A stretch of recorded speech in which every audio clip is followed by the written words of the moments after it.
Hello and welcome. I haven't streamed in a while. We're still on the topic of power, and I'm going to give you a quick rundown on how to unlock the reality of power and control. We will be studying power in depth in a way that goes into the essence and pierces through the veil of all these conflicting and confusing ideologies that tend to deceive us and try to recruit us for particular political gains, but never lead us to an actual holistic, integrated, non ideological, and true understanding of power. And in the context of this, I'd like to remind you that there's an upcoming course led by me on the dynamics of power beginning this Sunday. So, last chance is this week to sign up for it beginning this Sunday at Halcyon Guild. If you don't have time to join the seminars beginning on Sunday, you can also get the self study version to study at any time. But we will be delving deep, diving into the topic of power and going through all of the philosophical intricacies of power. And so invite you to register to this course. The link is in the description. And I will get into how to study power, and I will explain to you right now what stages you need to go through and what kind of methods of exploring and studying you need to go through to understand power, to study it at the most fundamental level that is necessary to navigate today's world. So beginning with number one, we speak of the ancient forms of government, the ancient forms described by none other than Plato and Aristotle. So Plato, in his famous work, The Politeia, on the polis, translated as the Republic in English, or der Staat, the state in German, which I prefer because he's not speaking of a republic. You may have a kind of conflicting image of what we imagine as a republic today, but he's speaking of the polity, the political unit, the society held together by a power structure that is structured like a pyramid, like a class that rules top down. There is a seat of power, a central authority that rules top down within that political structure. Now, these can be set up in various ways, in various forms. And in the course of Politeia, essentially the frame of it is that Plato wants to find the most ideal form of government that corresponds to man as a whole, to the essence of man.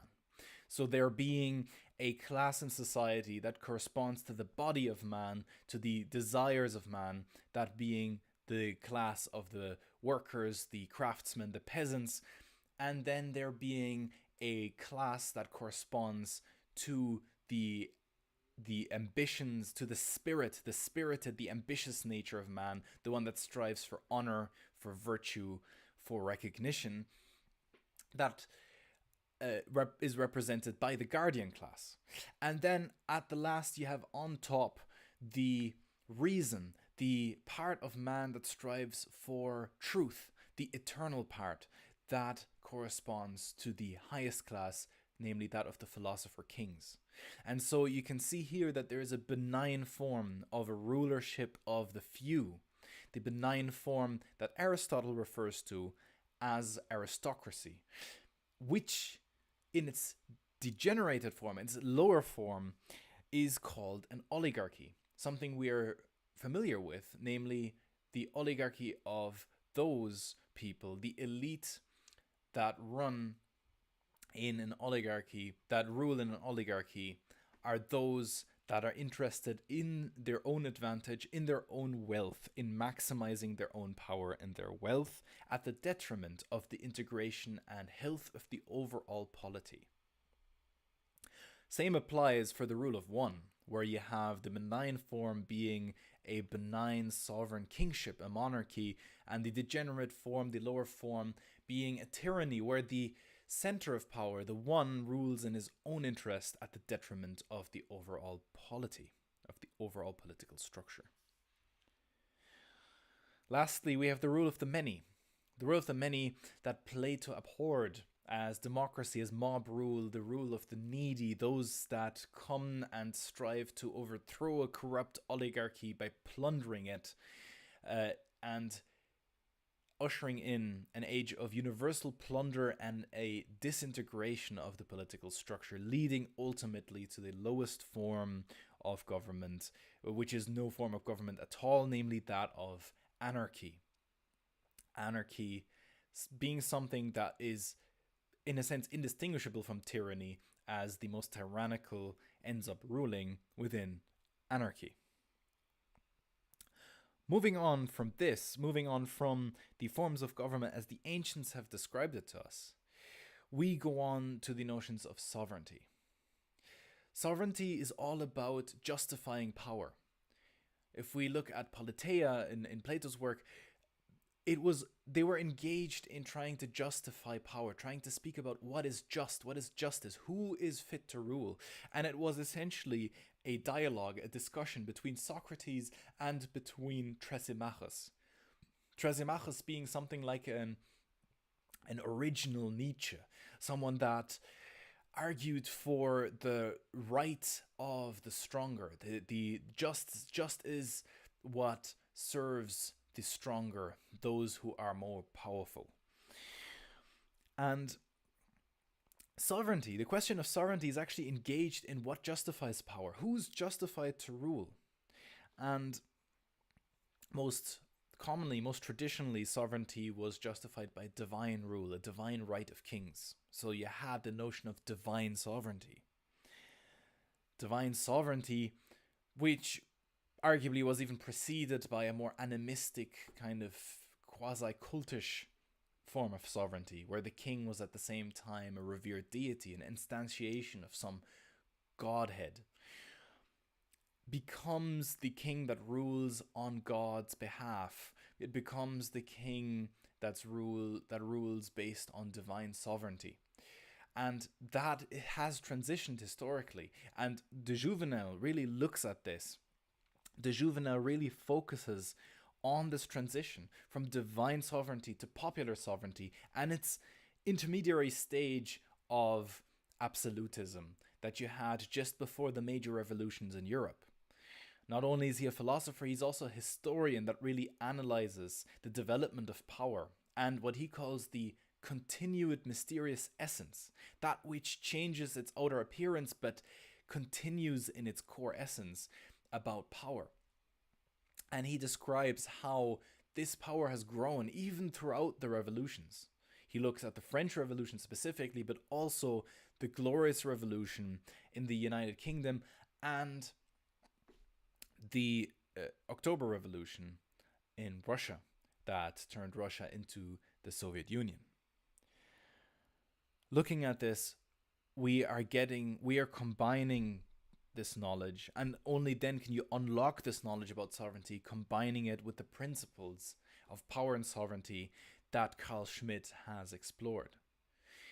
And this combination of de Jouvenel and Carl Schmitt is what really brings us to the core of the historical development and the historical essence of power and sovereignty.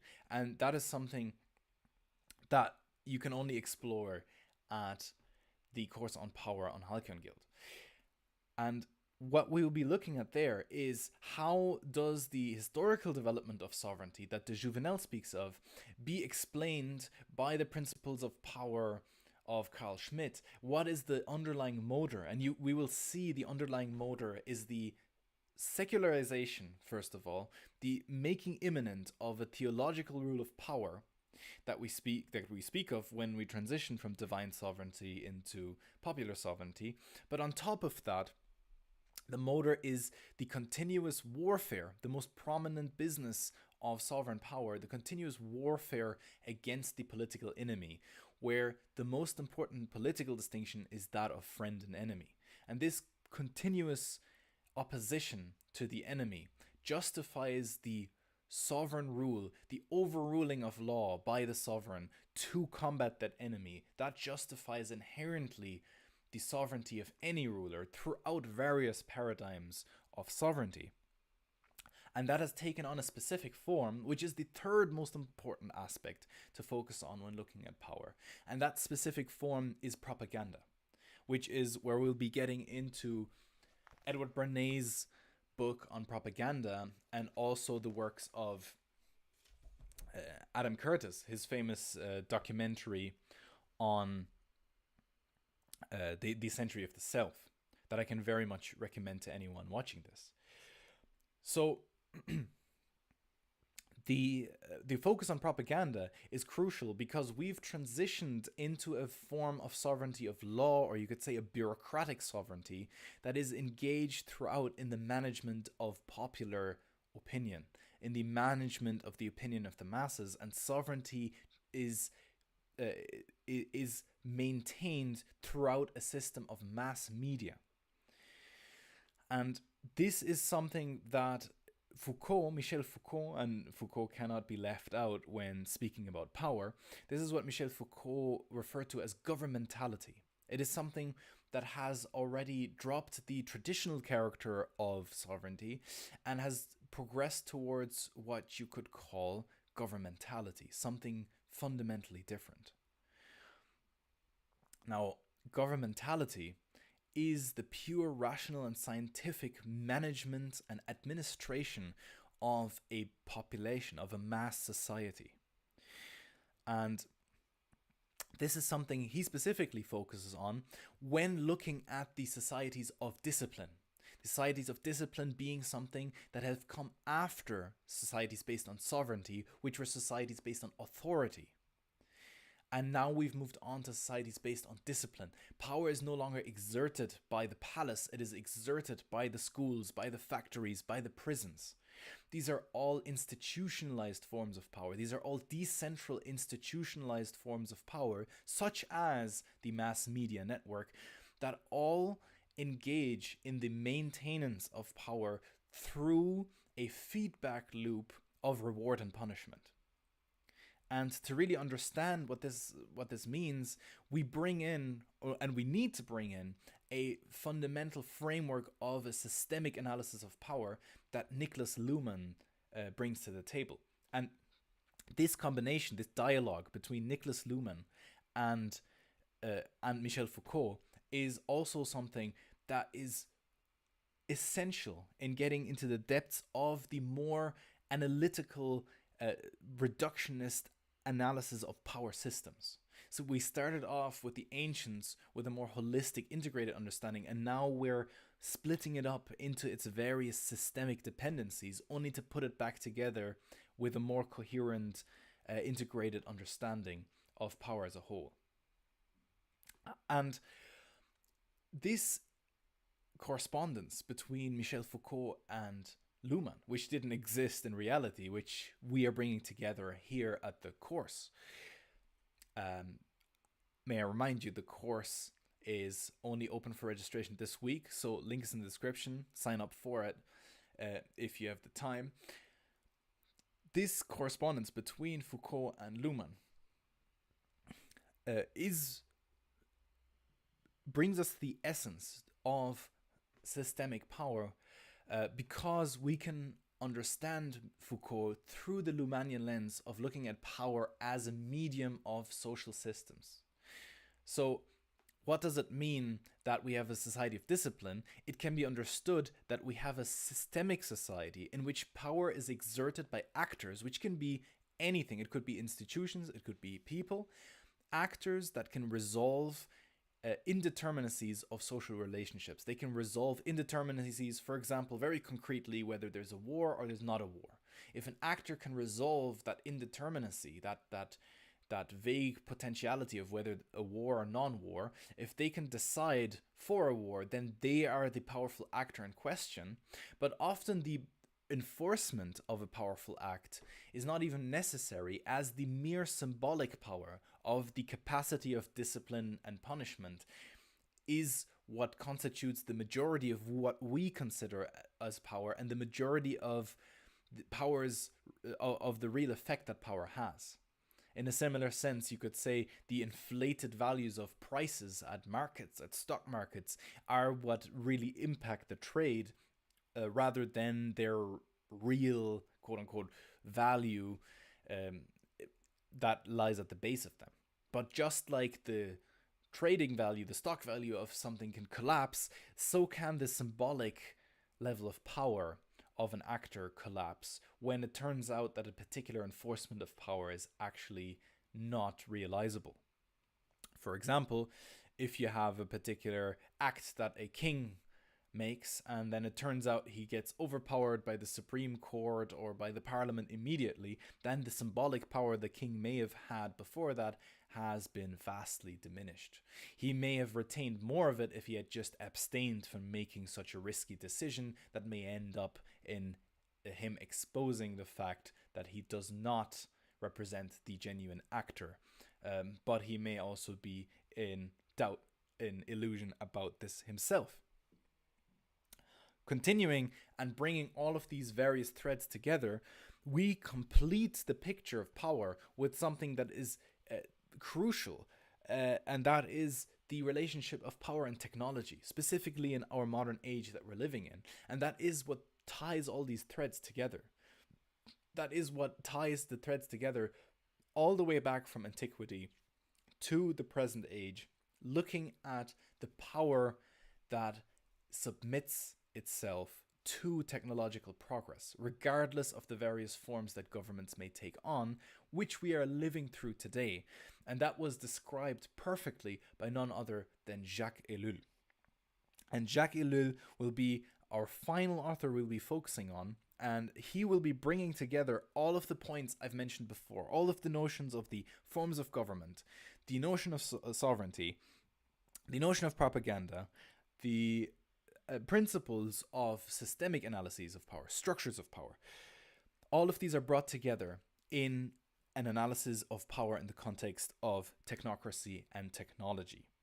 Namely, Ellul speaks of the autonomy of politics, the autonomy of the sovereign, as Schmitt would have it, but that autonomy being determined by a technological determinism, being determined by a submission to the ever ongoing progress towards the perfection of technology that we're living through today. And on top of that, that being the necessary course, and on top of that, we have the ephemeral, ever-changing play of politics that seems to be less and less relevant, although at the same time we have this important notion of politicization that Ellul speaks of, namely where people are more and more politicized, every action is more and more politicized, but the real effects on the necessary sphere, the core sphere of power, is diminishing and becomes less and less. And this all ties into this form of governmentality that he describes as bureaucracy, that Foucault speaks about. At the same time, he also speaks about the world of images, which ties into the notion of propaganda that Bernays speaks about, whilst he also focuses on the sovereignty of the necessary sphere of power when he talks about the autonomy of politics. And to round it all off and bring all of the threads together of what we've been speaking about power, he ties it into this notion of political illusion, namely that there is a truth, there is a real essence that is being veiled, that is being concealed by this world of images, and that is what brings us back to the very beginnings and origins of philosophy, namely to Plato and the allegory of the cave, and the piercing through the shadows and images that are being projected onto the wall of the caves, and finding the truth and approaching the actual light that philosophy can bring us to understanding the true essence of power. And that is exactly what we're going to be exploring in depth. Each of those aspects I've named, the forms of government, the sovereignty, each of those have their own lectures, their own in-depth lectures getting into the literature. We will be reading each of those authors for each seminar each week, and then we will be having in-depth discussions and debates, going out into groups, and then grasping and getting into the roots of each aspect through the dialogos, through the engagements, the mutual engagement with these topics. So anyone that has the time should register today to join the course at Helcon Guild on the dynamics of power. And we will be exploring all of which I've mentioned now and more. And I invite you and all of you to bring forward what you've read and what understanding you have gained in your own studies on such topics, on topics of power. I'd like to hear more about people who are potentially experts on Nietzsche and his will to power. All of these things are studies that can be accelerated and really brought to a higher level and a more in-depth and more fruitful level when engaged in debate, in dialogue, in group sessions, and when engaged in a common goal of studying these authors and a common goal of studying these philosophies to understand what this is all about. Thank you very much. This was a quick announcement and quick reminder for the upcoming course. I will be streaming more frequently from now on, and I would like to see you soon. Thanks for your attention, and until next time.